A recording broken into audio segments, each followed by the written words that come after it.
गाथा नंबर 245। भैया के बाद कौन पढ़ेगा? हम पढ़ ले दीदी। हाँ चलिए आप पढ़ लीजिए, कल पारुल पढ़ लेगी। दव्यतियम हेठवरिम दलवारा दुगुण मुभय मण्णोन्नम जीव जवे चोदस सय बावी समहो दिवत्तीसम। दौवतीयं हेठुवरिम दलवारा दुगुणमुभयमर्णोर्णं जीव जवे चोदससय बावीसं बोधिवतीसं। दौवतीयं हेटुमवरिं दलवारा दुगुणमुभयमन्नोन्नम् इव जवे चोदससय बावीसं होदिवतीसं। हेठुवरिम है, हमने हेठवरिम पढ़ा था शायद। जी सुना था मैंने, मुझे लगा कि आपकी किताब में वैसा हाँ है। मेरी किताब में और ज़्यादा दब गया है वो छोटा वो। स्क्रीन पे देख नहीं रहे थे हम। ठीक है, अब हमारा ये विचार है कि हमको, जैसा कि हमने कहा, उदय स्थान उदय विच्युति शुरू करना है। तो ये गणित और कठिन से कठिन होता जा रहा है, तो अपन इसको रीड करके और कल परसों में, क्योंकि हमने तय किया है कि हम इसको रिवीजन क्लासेस में थोड़ा थोड़ा करके अच्छे से सेट माइंड में सेट करा ही देंगे, है ना। तो अभी चूँकि उदय विच्युति बहुत उपयोगी है हम सब लोगों के लिए, इसलिए इसको थोड़ा थोड़ा समझ के और अच्छे से निकाल देंगे। चलिए वैसे दीदी कल शायद रिवीजन क्लास हो सकती है। हाँ क्योंकि कल तो मैं नहीं रह पाऊंगा। ठीक है, तो कल हम लोग कर लेंगे रिवीजन क्लास। तो फिर वो रिकॉर्डिंग तो आपको मिल ही जाएगी, आपको भी अगर ज़रूरत लगेगी तो, है ना। तो कल हम लोग कर लेंगे रिवीजन क्लास। तो हमारे आईडी से कर लेंगे, सब लोगों को अभी से बता देते हैं, है ना। हाँ हमारे आईडी से हो जाएगा, हम फिर से आईडी डाल देंगे, लगेगा तो। संस्कृत की हाँ संस्कृत की भी नहीं हो पाएगी क्योंकि हमको 9 साढ़े 9 बजे ट्रेन है, इसलिए हमें निकलना होगा। कल बस के लिए जा रहे हैं ना भैया? हाँ परसों हमारी ट्रेन, परसों भी नहीं दीदी, परसों भी नहीं हो पाएगा क्योंकि परसों लौटना है। तो भी यात्रा में रहेंगे 12:30 की ट्रेन उस समय, लेकिन दूसरे गांव से आएंगे तो। ठीक है, तो कल और परसों 8 बजे लगाना कि 8:30 बजे? आप लोगों को कौन सा टाइम सूट होता है? अभी रोज तो 8 बजे पढ़ ही रहे हैं। हाँ तो 8 बजे से ही रख लेंगे अपन। रहेगा दीदी, ज्यादा हो जाएगा 8 थोड़ा से सा। 8:40 रख लें। हाँ हाँ चलेगा दीदी। हाँ ठीक है, कितने बजे दीदी? 8 से 8:40, 40 मिनट की क्लास, जी ठीक है ना। हाँ यहाँ पर क्या कह रहे हैं, दव्यतियम यानी द्रव्यादि 3 का, अर्थात द्रव्य का। दव्यतियम यानी द्रव्यादि 3 का। अब वो द्रव्यादि 3 कौन से हैं बताते हैं। हेटुवरिम दलवारा दुगुण मुभय मण्णोन्नम, स्थिति का तथा गुणहानि आयाम का प्रमाण। द्रव्यादि 3 से क्या लिया, द्रव्य का, स्थिति का तथा गुणहानि आयाम का प्रमाण।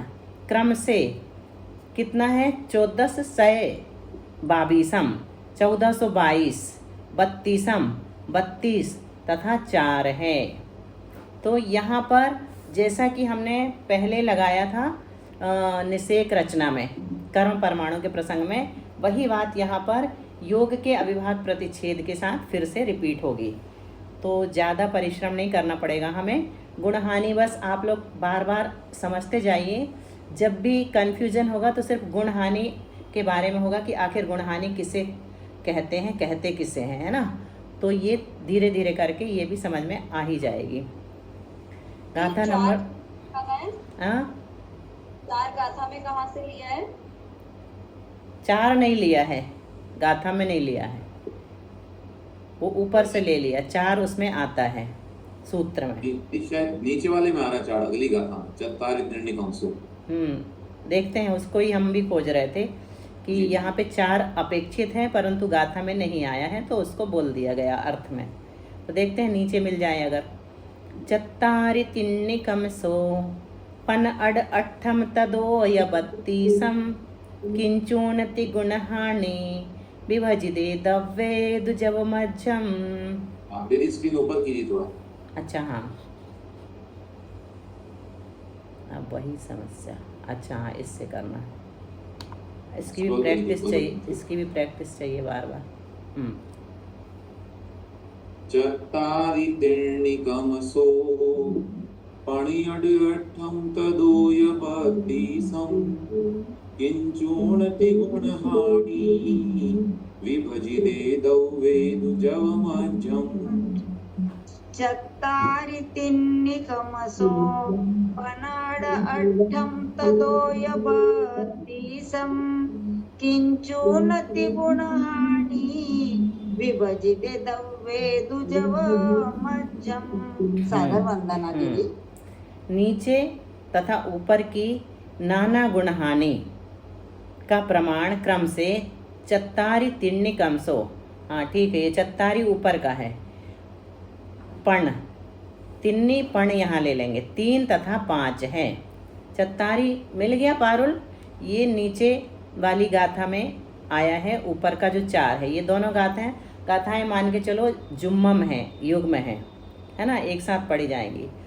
सब मिलकर द्विगुण अर्थात दोनों गुण हानि का प्रमाण 8 हुआ। नीचे की गुण हानि कितनी है? 3 है, और ऊपर की गुण हानि कितनी है? 5 है। तो दोनों गुण हानि का प्रमाण मिलकर के कितना हो गया? 8 हो गया। तथा नीचे और ऊपर दोनों, नीचे और ऊपर की दोनों अन्योन्याभ्यस्त राशियों का प्रमाण क्रम से 8 तथा 32 होता है। 8 कैसे होगा? 2 का 2 में 3 बार गुणा करेंगे तो कितना आएगा? 8 आएगा। और 2 का 2 में 5 बार गुणा करेंगे तो कितना आएगा? 32 आएगा। तो इस प्रकार से अपन ने क्या निकाल लिया? अन्योन्याभ्यस्त राशि। यहाँ पर किंचूण तिगुण हानि, कुछ कम तिगुनी गुण हानि, कुछ कम तिगुनी गुण हानि यहाँ पर क्या लिया? 12 के आगे माइनस का चिन्ह है, ये तो कुछ कम का चिन्ह है। तो तिगुनी से 12 क्यों ले लिया? क्योंकि यहाँ गुणहानि का प्रमाण 4 माना है। ऊपर दिया ना 4, गुणहानि आयाम 4, 1422, 32 तथा 4 है, तो 4 है गुणहानि का प्रमाण, तो तिगुनी करेंगे, 4 की तिगुनी तो कितनी हो जाएगी? 12। और कुछ कम से सिंबल से लगा लेना, कुछ कम यानी एक छोटा सा आड़ा माइनस का चिन्ह, यानी 711/64। इसका निकालेंगे, हल करेंगे तो निकलता है 711/64 का भाग किस में देना है? द्रव्य जो है 1422, उसमें देने से जीव यवाकार। अब यहाँ पर हमने क्या पढ़ा था? अभी काल की अपेक्षा पढ़ा था कि 8 समय वाले सबसे थोड़े हैं, तो यव मध्य में आया था 8 समय। यहाँ पर जीव का यवाकार बन रहा है, अब दूसरा यव बन रहा है, वो जीव का यव रहेगा कि कितने जीव कहाँ पर हैं, तो भी यव की रचना होती है और उसमें बताया जाएगा कि जीव यवाकार के मध्य की संख्या, जीव संख्या 128 निकलती है। कैसे निकलती है? 711/64 का भाग द्रव्य जो है 1422 में देंगे तो जीव यवाकार के मध्य की जीव संख्या 128 निकल करके आ जाएगी। अब देखो कैसे निकालते हैं अंक संदृष्टि से। जीवों की संख्या की यवाकार रचना में अंक संदृष्टि। द्रव्य 10 जीवों का प्रमाण कितना है? 1422। दीदी स्क्रीन ऊपर कीजिए। स्क्रीन ऊपर लेना पड़े, ऊपर, हाँ। द्रव्य कितना है अपने पास? 1422। 14 द्रव्य मतलब 30 जीवों का प्रमाण। और अर्थ संदृष्टि में 30 जीवों का प्रमाण कितना है? जगत प्रतर बटे प्रतरांगुल के असंख्यात विभाग। जगत प्रतर में अपन प्रतरांगुल के असंख्यात विभाग का भाग देंगे तो जो निकल करके आएगा वो क्या कहलाएगा? 30 जीवों का प्रमाण कहलाएगा। तो जगत प्रतर कैसे लिखते हैं, कोई बताएगा? जगत 2 लाइन, हाँ, 2 आड़ी लाइन, और 1 आड़ी लाइन को क्या कहते हैं? और 3 आड़ी लाइन को क्या कहते हैं? लोक कहते हैं, है ना। तो ये जगत प्रतर अपन लिखेंगे, 2 आड़ी लाइन लिखेंगे और उसके नीचे क्या लिखना है? प्रतरांगुल का असंख्यात विभाग। प्रतरांगुल कैसे लिखते हैं? तो अम सीधा लिखते हैं अम, और उसके ऊपर वर्ग लगा देते हैं 2, उसके आगे भी 2 लिख देते हैं या उसका वर्ग 2 कर देते हैं, तो प्रतरांगुल कहला जाता है। अम का वर्ग मतलब प्रतरांगुल। और बटे असंख्यात तो पता है, गुंडी वाला ए। तो इस प्रकार से अर्थ संदृष्टि में लिख लेंगे। तो द्रव्य अपने पास है 1422। स्थिति का प्रमाण कितना है? स्थिति मतलब हो जाता है योग स्थानों का प्रमाण।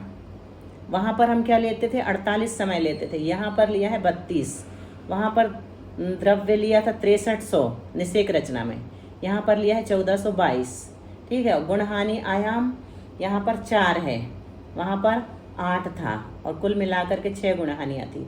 नाना गुणहानि यहाँ पर 3 और 5 मिलाकर के 8 हो गई हैं, है ना। और नीचे की नाना गुणहानि का प्रमाण 3 है, और ऊपर की नाना गुणहानि का प्रमाण 5 है। अब इसी को देखो, अर्थ संदृष्टि में ये अर्थ संदृष्टि कहलाती है, और ऊपर वाली को क्या कहते हैं, अंक संदृष्टि। और भूगोल में जो संदृष्टियां बनाई जाती हैं उसको क्या कहते हैं, जैन भूगोल में आकार संदृष्टि।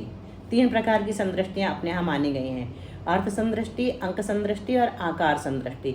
तो 3 लोक की जो आकृति है, रचना है, वो क्या कहलाएगी, आकार संदृष्टि कहलाती है, उसको आकार संदृष्टि कहते हैं। तो यवाकार मध्य जीव प्रमाण कितना है, यवाकार के बीच में जीवों का प्रमाण कितना है, तो द्रव्य प्रमाण बटे कुछ कम तिगुणी गुणहानि, ठीक है। और ये कैसे निकलेगा अंक संदृष्टि में, तो 1422 बटे कुछ कम तिगुणी गुणहानि मतलब 12, है ना, बराबर आ जाएगा 128। यव मध्य बीच में जीवों की संख्या, यानी बीच में जो जीवों की संख्या है उनकी शक्ति कितनी है आगे जाके बताएंगे, यवाकार जब अपने सामने आएगा। किसकी, उससे ऊपर वालों की शक्ति ज़्यादा है, नीचे वालों की भी ज़्यादा है, बीच वाले की कम है, ऐसा पूरा इसका वर्णन। यव मध्य से ऊपर और नीचे के गुणहानि निषेकों में अपनी अपनी गुणहानि के चय प्रमाण क्रम से घटते जानना। चय कैसे निकालते हैं, तो प्रथम निषेक जो निकला है 128, वो प्रथम निषेक कहलाता है। उसमें 2 गुणहानि का भाग दे देंगे, तो जो निकल कर के आएगा वो चय कहलाएगा। चय मतलब जितना जितना अपने को घटाना है वो चय कहलाता है। जैसे 16, फिर 8, फिर 4, फिर 2, फिर 1, ऐसे 5 गुणहानि है, तो पहली गुणहानि में 16 घटेगा, दूसरी भाग नहीं देना, शायद माइनस करना है ना, नहीं 128 है ना, 128 क्या है अपना, 128 क्या है, प्रथम निषेक। तो यव मध्य है 100, हाँ यव मध्य, वही प्रथम निषेक निकाला अपन ने, है ना। पहला निषेक उसी को कहा, उसमें 2 गुणहानि का भाग दिया, 2 गुणहानि 8 है, क्योंकि 1 गुणहानि का आयाम 4 बताया था जी, ठीक है। तो 128 में 8 का भाग दिया तो कितना आ गया, 16 आ गया। तो 16 ये चय है, पहली गुणहानि का चय 16 है। तो अतः ऊपर की गुणहानि के निषेक ऐसे देखो, ये गुणहानि का कुल द्रव्य 416 कैसे निकल के आया, पहला निषेक तो हो गया अपना कितना 128, है ना। ये दूसरा निषेक, इसमें से 16 घटा दो तो कितना आ गया 112। तीसरा निषेक कितना है, 112 में से एक चय, ये 16 क्या है, चय है जी, एक चय और घटा दिया तो 96 आ गया तृतीय निषेक। 96 में से एक चय और घटा दिया तो 80 जो है ये चौथा निषेक, अंतिम निषेक है। तो गुणहानि का कुल द्रव्य कितना है, 112, 96 और 80 को जोड़ दिया तो 416 आ गया। अब ऊपर की गुणहानियों का द्रव्य, यह द्रव्य प्रत्येक गुणहानि में आधा आधा होता है, अतः ऊपर की गुणहानियों का द्रव्य 416 बटे 2 हो जाएगा, बराबर 208, ये द्वितीय गुणहानि का द्रव्य। तीसरी का इसका भी आधा 104, चौथी गुणहानि का द्रव्य इससे भी आधा 52, पांचवी गुणहानि का द्रव्य इससे भी आधा 26। द्रव्य आधा होता है तो चय का प्रमाण भी आधा होता है, ये ऐसा ही बनता चला जाएगा। ऊपर की 5 गुणहानियाँ एक साथ बता दी, देखो ये अपन ने निकाल ली 128 से 80 तक। दूसरी में चय का प्रमाण कितना हो गया, आधा हो गया, कितना 16 का आधा 8, तो 64 में से 8 गया 56, 56 में से 8 गया 48, 48 में 8 गए 40, ये दूसरी गुणहानि में चय आधा हो गया। तीसरी गुणहानि में और आधा हो जाएगा चय, कितना हो जाएगा 8 का आधा 4, तो 32 में से 4 घटाया 28, 28 में से 4 गया 24, ये 20 अंतिम निषेक। फिर इसका भी आधा कर दो, अगला चय चौथी गुणहानि का चय 2 हो गया, तो 16, 14, 12, 10, फिर इसका भी आधा कर दो 1 हो गया, 8, 7, 6, 5, अंतिम गुणहानि में चय 1 हो गया। तो अंतिम गुणहानि का द्रव्य 26 है, तो हर एक गुणहानि का द्रव्य जो है नीचे क्रम से डबल डबल होता जाता है। यहाँ पर आधा हो जाएगा, यहाँ इस साइड जाएंगे तो आधा हो जाएगा, इस साइड जाएंगे तो डबल हो जाएगा। तो जहाँ पर आधा हो जाता है वहाँ पर एक गुणहानि पूरी हो जाती है। लेकिन जैसे जो 416 है ना पहली गुणहानि का द्रव्य, तो 400 दूसरी गुणहानि का द्रव्य कितना है, इससे आधा 208। तो ये द्रव्य ये पहली गुणहानि है, मतलब ये गुण एक गुण हानि हुई यहाँ पर, है ना। ये पहली गुण हानि यहाँ पूरी हुई। तो यहाँ पर जितने अविभाग प्रतिच्छेद हैं उसी का नाम गुण हानि है। परंतु यहाँ पर क्या हुआ है, अविभाग प्रतिच्छेदों की शक्ति तो बढ़ती जा रही है और गुणित क्रम से हानि होती जा रही है। योग स्थान में गुणित क्रम से हानि होती जा रही है। अब नीचे की गुणहानियाँ, नीचे कितनी गुणहानियाँ बताई थी? 3, ऊपर 5, है ना। तो यहाँ 3, नीचे 3 गुणहानि मिलेंगी। तो इसमें भी 128 में से 16 घटाया, पहला चय। इसमें एक एक चय घटाने पर गुणहानि के सारे निषेक प्राप्त होते हैं। यह था 112, है ना। फिर 112 में से 16 घटाया 96, 96 में 16 घटाया 80, 80 में 16 घटाया 64। 4 निषेक हमने बना लिए। इसके नीचे की गुणहानियों में भी द्रव्य व चय आधा आधा होता है, ऐसे लगा लेना। पहली गुणहानि ऊपर हो गई, ये दूसरी है, ये तीसरी है। तो इसका चय कितना हो गया? 8, इसका चय हो गया 4। अब यहाँ पर एक साथ बता दिया। उपरितन, यह देखो, ये दूसरा वाला यव मध्य है। कौन सा है? योग स्थान में जीव द्रव्य की यवाकार रचना। यहाँ वहाँ पर योग स्थान की थी, है ना। यहाँ पर जीव द्रव्य की कर रहे हैं। तो यहाँ पर सबसे 128 जो है ना, ये संख्या भले ही अधिक है लेकिन यहाँ पर जीव जो है सबसे कम है। गाथा में आएगा जीवों की संख्या।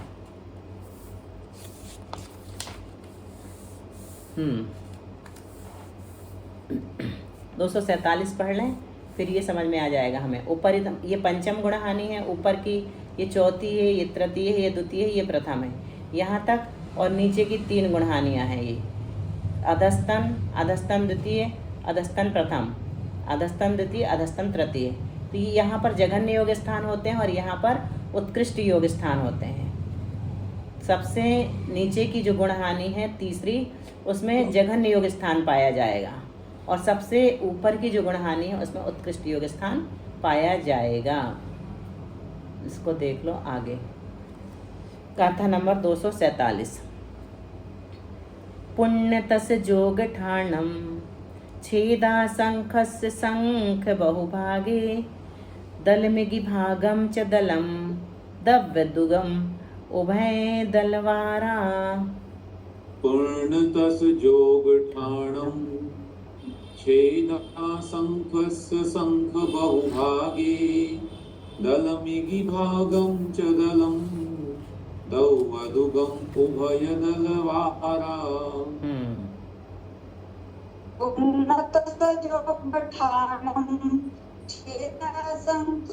शंख बहुभागे दलमिगि भागम च दलम दौवदुगम उभय दलवारा। वंदना दीदी। द्रव्य दिक् अर्थात द्रव्य और स्थिति का प्रमाण क्रम से पर्याप्त त्रस जीव राशि के प्रमाण तथा पर्याप्त त्रस संबंधी परिणाम योग स्थानों के प्रमाण जानना। मतलब द्रव्य का प्रमाण कितना है? तो पर्याप्त त्रस जीव राशि के प्रमाण के बराबर है। और दूसरे नंबर में क्या, स्थिति का प्रमाण कितना है? तो पर्याप्त त्रस संबंधी परिणाम योग स्थानों का जितना प्रमाण है उतना जानना। पल्य के अर्धच्छेदों के असंख्यातवे भाग प्रमाण। पल्य के अर्धच्छेद का अर्थ क्या होता है? पल्य में जितने क्या है, पल्य का जितना प्रमाण है। देखो पल्य क्या है? उपमा प्रमाण। 2 प्रकार के प्रमाण होते हैं, उपमा प्रमाण और संख्या प्रमाण, है ना। तो यह उपमा प्रमाण है ये। तो एक पल्य प्रमाण में जितने भी प्रदेश पाए जाते हैं या जितने भी अंक, क्या कहेंगे उसको, परमाणु पाए जाते हैं, कुछ भी जो इसकी संख्या है, एक पल्य की संख्या जितनी है, अपन ने निकाल चुके ना पल्य किसे कहते हैं, वही गड्ढा। समय तो निकलेंगे दीदी। हाँ समय निकलेंगे, जितने समय पाए जाते हैं, ये वर्ड हम खोज रहे थे। तो पल्ले में समय निकलेंगे, एक पल्ले में जितने समय होते हैं। तो वो कितना बड़ा है पल्ले? तो पता है ना, 100 वर्षों में एक बाल निकालना है, जितने वर्षों में सारे बाल निकल जाएं उतने समय का एक पल्ले होता है। तो पल्ले में जितने समय है उसमें हमें 2 का भाग देना है। कब तक देना है? जब तक एक ना बचे। इतनी बार भाग देना है कि जब तक एक शेष ना रहे। तो जितनी बार भाग जाएगा उसको अर्धच्छेद कहते हैं। आ गया समझ में अर्धच्छेद किसे कहते हैं? अच्छा कोई बताएगा 16 के अर्धच्छेद कितने? दीदी पर मैं हाँ 16 बोल नहीं पाई दीदी। अच्छा बताइए 16 के अर्धच्छेद कितने हैं विजया जी? 16 के अर्धच्छेद निकालो, कितने निकलेंगे? 16 के अर्धच्छेद 5 है। हाँ, पाँच एक लिखा। 8 हो गया पहला, 4 हो गया दूसरा, 2 हो गया तीसरा, और 1 हो हाँ। गया चौथा। 4 ही निकलेंगे, बिल्कुल सही। 16 के अर्धच्छेद 4 हैं। ठीक है, इसी प्रकार पल्ले में जितने समय होते हैं उन उतने समयों में हम 2 का भाग देते जाएंगे, 2 छेद करते जाएंगे। छेद करना मतलब भाग देते जाना 2 से। जब वो कट आधा आधा करते, अपन लोग करते थे ना कुछ लघुत्तम समापवर्तक कहते हैं शायद उसको। जी एलसीएम। हाँ, LCM है ना। मसाले बोलते थे। हाँ, वही। एलसीएम। उसी को निकालना है अपने को, तो वो अर्धच्छेद कहलाता है। तो पल्ले के अर्धच्छेदों के असंख्यात विभाग। तो पल्ले के अर्धच्छेद कैसे लिखते हैं? 6 पा लिखते हैं। 6 में एक ही मात्रा और पा लिख देते हैं, मतलब पल्ले का अर्धच्छेद। और उसमें क्या करना है? असंख्यात का भाग देना है। तो असंख्यात विभाग प्रमाण नाना गुणहानि। कितनी गुणहानि होना चाहिए? पल्ले के अर्धच्छेद के असंख्यात विभाग प्रमाण गुणहानियों में असंख्यात का भाग देने से असंख्यात बहुभाग का जो प्रमाण हो उसका आधा तो नीचे की गुणहानि का और बाकी का आधा तथा अवशिष्ट असंख्यात व एक भाग मिलकर ऊपर की नाना गुणहानि का प्रमाण होता है। इस तरह दोनों नाना गुणहानियों का प्रमाण समझना। समय तो अपना हो गया है आज, क्योंकि देर से शुरू किया था, तो इतना ही रख लेते हैं ना। जी। फिर कल अपन रिवीजन करके अगली क्लास में इसको पूरा कर लेंगे। 12 गाथाएं बची हैं। कल हम परसों 2 दिन भाई साहब नहीं आएंगे तो रिवीजन हो जाएगा। हाँ, रिवीजन अच्छे से कर देंगे, आप लोग चिंता मत करिए। जब रिवीजन होगा ना तो पूरा समझ में आ जाएगा। पहली बार में कम आता है इसलिए जल्दी पढ़ लेते हैं, दूसरी बार में ज़्यादा आता है इसलिए आराम से पढ़ते हैं। ठीक है भैया, जिनवाणी स्तुति कर लीजिए। के ज्ञान ते सूझे लोकालो, सोवाणी मस्तक नमु सदा देत हूँ। हे जिनवाणी भारती तो ही जपो दिन रे, जो तेरी शरणा गए सो पावे सुख चैन। 9 वर्ण होगा।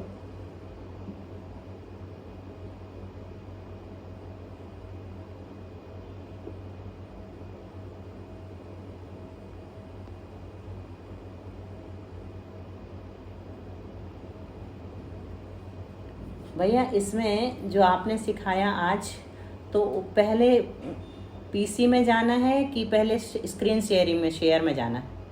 नहीं, पहले पीसी में जाना है। हाँ, पहले उसको डाउनलोड को खोलेंगे, फिर उसके बाद स्क्रीन शेयर को क्लिक करेंगे। अच्छा, ठीक है। क्योंकि हमारा वो लंबा वाला तरीका तो हमको पता था, ये सरल वाला सीख लिया आज। Thank you. माता की जय।